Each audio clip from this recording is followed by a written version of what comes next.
இயேசுவில் எனது அன்பிற்குரியவர்களே, உங்களுக்கு என்னுடைய இதயம் கனிந்த வாழ்த்துக்கள். வணக்கம்.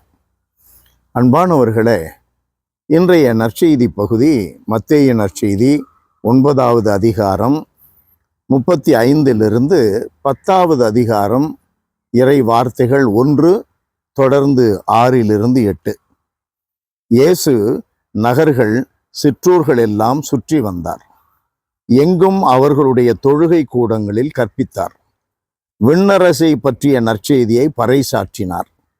நோய் நொடிகள் அனைத்தையும் குணமாக்கினார். திரண்டிருந்த மக்களை அவர் கண்டபோது அவர்கள் மேல் பரிவு கொண்டார். அன்பானவர்களே, சிற்றூர்கள், ஊர்கள், நகர்கள் எல்லா இடங்களுக்கும் இயேசு சென்றார்.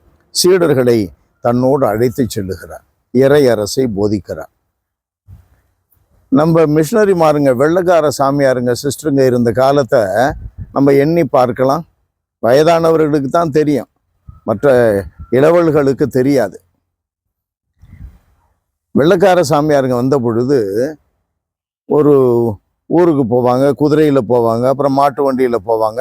அப்படி போயிட்டு அங்கேயே தங்குவாங்க, ஜனங்களோட பேசுவாங்க, பாவ அறிக்கை கேட்பாங்க, அவங்களுடைய கஷ்டங்கள் எல்லாம் தீர்க்கறதுக்கு பார்ப்பாங்க, பஞ்சாயத்து பண்ணுவாங்க.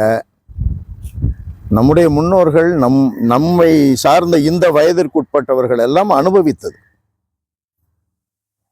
அப்ப மக்களோடே இருப்பாங்க. ஆயன் மக்களோடு இருக்க பழக வேண்டும்.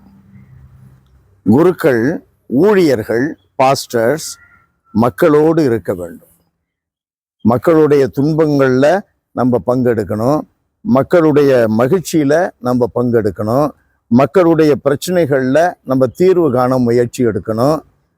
மக்களோடு இருந்து மக்களுக்காக நாம் என்ற அந்த எண்ணத்தை மக்களில் உருவாக்கும் அளவிற்கு நம்முடைய வாழ்வு இருக்கணும். அப்ப திருச்சபை வளர்ந்தது. அப்ப வளர்ந்தது தான் இன்றைக்கு உதாரணமாக வேலூர் மறை மாவட்டத்துல 87 பங்கு இருக்குதுன்னாக்க அப்ப வளர்ந்தது தான் அது.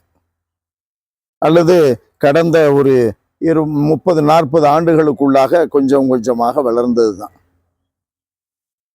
அதற்கு முன்னால தான் அதுக்கு அடித்தளம் வளர்ச்சிக்கு. இப்ப வளருதா? நான் குறிப்பிடுவது நான் பணி செய்கின்ற என்னுடைய மறை மாவட்டம்.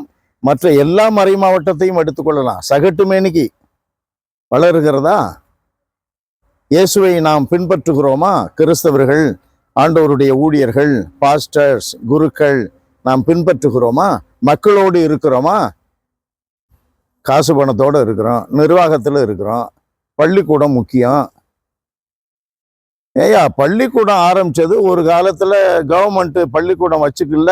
அதனால நம்ம அவர்களுக்கு பண்பை கற்றுக் கொடுக்கணும், ஒழுக்கத்தை கற்றுக் கொடுக்கணும், கல்வியில வளர செய்யணும், அறிவை வளர்க்கணும். அதற்காக செய்தோம். அதையே பிடிச்சுக்கிறதா? மக்களோட யாரு இருக்கிறது? ஆண்டவர் இயேசுவினுடைய வார்த்தையை பார்த்தீர்களா?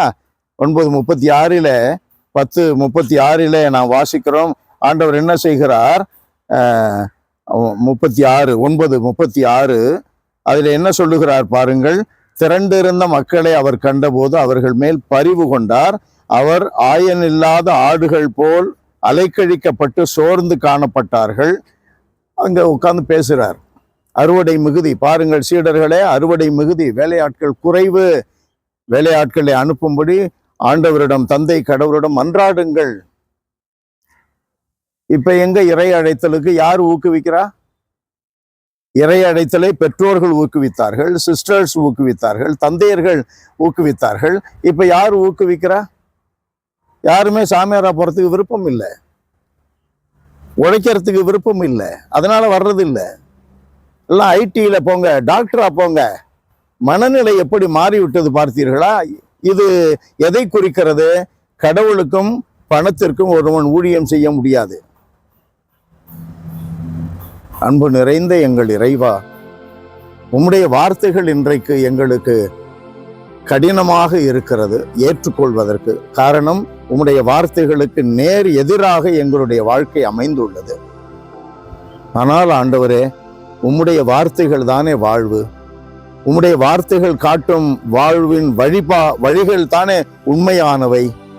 அதை நாங்கள் பற்றி கொள்ள எங்களுக்கு ஞானத்தை தாரும், துணிவையும் ஆற்றலையும் தாரும். இயேசுவின் நாமத்தில் ஜெபிக்கிறோம் பிதாவே. ஆமென். ஆமென்.